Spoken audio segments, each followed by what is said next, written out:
আসসালামু আলাইকুম, স্বাগতম জেসমিন রসুই ঘরে।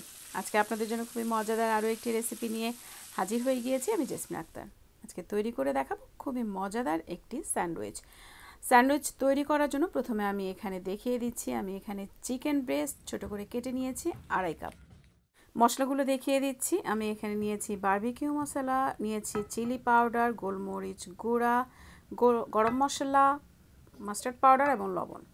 সবগুলো মশলা আমি এখানে দিয়ে দিব। আরও কিছু উপকরণ এখানে ব্যবহার করছি, সেটা পরিমাণ সহ দেখিয়ে দিচ্ছি। নিয়েছি আদা এবং রসুনের পেস্ট। আদা 1 টিস্পুন, রসুন 1/2 টিস্পুন। নিয়েছি এখানে টমেটো কেচাপ 1 টেবিল স্পুন। সবগুলো উপকরণকে আমি খুব ভালো মতো মেখে নিব। আপনারা কন্টিনিউ যারা আমার ভিডিওগুলো দেখেন কিন্তু এখন পর্যন্ত আমার চ্যানেলটিকে সাবস্ক্রাইব করেনি, আশা করি আমার চ্যানেলটিকে সাবস্ক্রাইব করে নেবেন এবং আমাকে সাপোর্ট করবেন। পাশের বেল আইকনটিও প্রেস করে রাখবেন প্রত্যেকটা নতুন নতুন ভিডিওর নোটিফিকেশন পাওয়ার জন্য।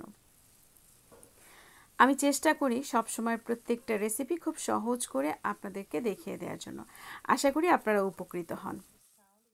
এবার দিয়ে দিচ্ছি 1/2 কাপ টক দই। প্লেন ইয়োগার্টটাই আমি এখানে ব্যবহার করছি। এরপরে মেখে নিয়ে আমি 1/2 আওয়ারের জন্য চিকেনটাকে ম্যারিনেট করে নিব।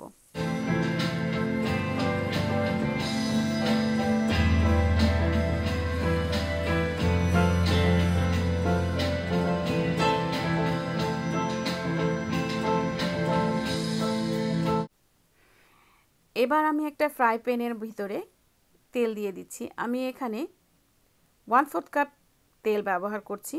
তেলটা গরম হয়ে যাবার পর চিকেনটাকে আমি দিয়ে দিব।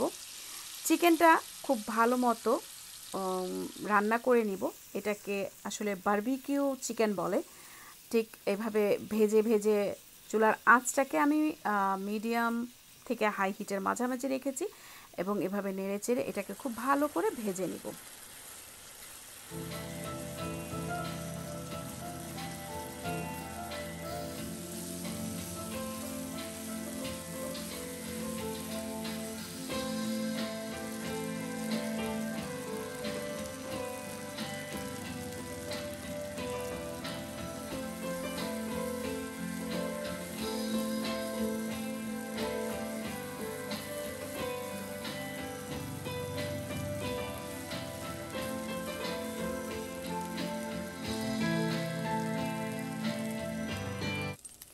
চিকেনটা ঠিক এই অবস্থায় এলে আমি এবার নামিয়ে নেব।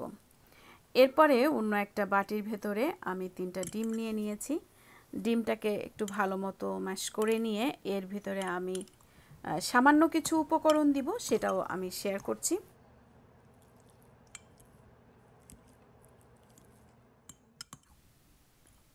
ঠিক এই অবস্থায় চলে এলে এর ভিতরে আমি দিয়ে দিব এখন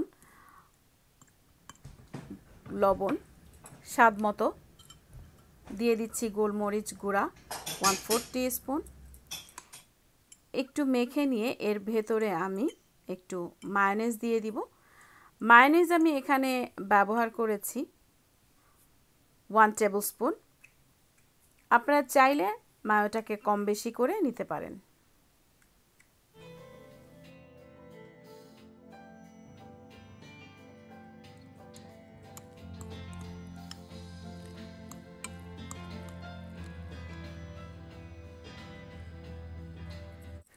অন্য একটা বাটিতে একটু মায়ো নিয়ে সাথে আমি একটু কেচাপ দিয়ে দিব।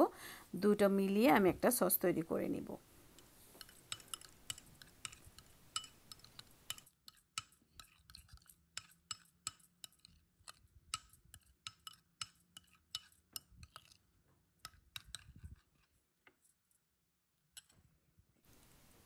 স্যান্ডউইচ তৈরি করার জন্য পাউরুটির সাইডগুলোকে আমি এভাবে কেটে নিব।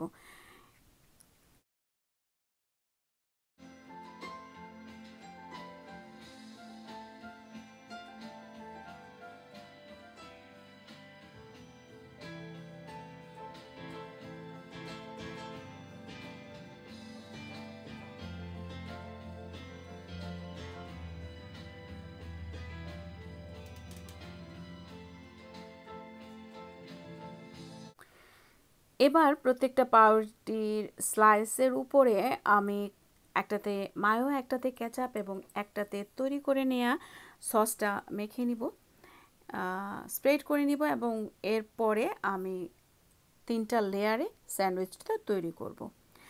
থাকুন ভিডিওটি শেষ পর্যন্ত, আশা করি রেসিপিটি আপনাদের ভালো লাগবে।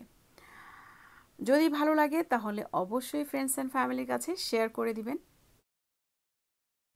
সামনে যেহেতু রমজানে ইফতারের আয়োজনে রাখতে পারেন এই স্যান্ডউইচটি। এই স্যান্ডউইচের পাশাপাশি আমি চেষ্টা করব আরও কিছু ইফতারের রেসিপি নিয়ে আসার জন্য আপনাদের সামনে। প্রত্যেকটা রেসিপি আশা করি আপনাদের ভালো লাগবে এবং রেসিপিগুলো দেখার জন্য অবশ্যই আমার চ্যানেলটিকে সাবস্ক্রাইব করে রাখবেন এবং পাশের বেল আইকনটিও প্রেস করে রাখবেন প্রত্যেকটা নতুন ভিডিওর নোটিফিকেশন পাওয়ার জন্য। দেখতে থাকুন শেষ পর্যন্ত।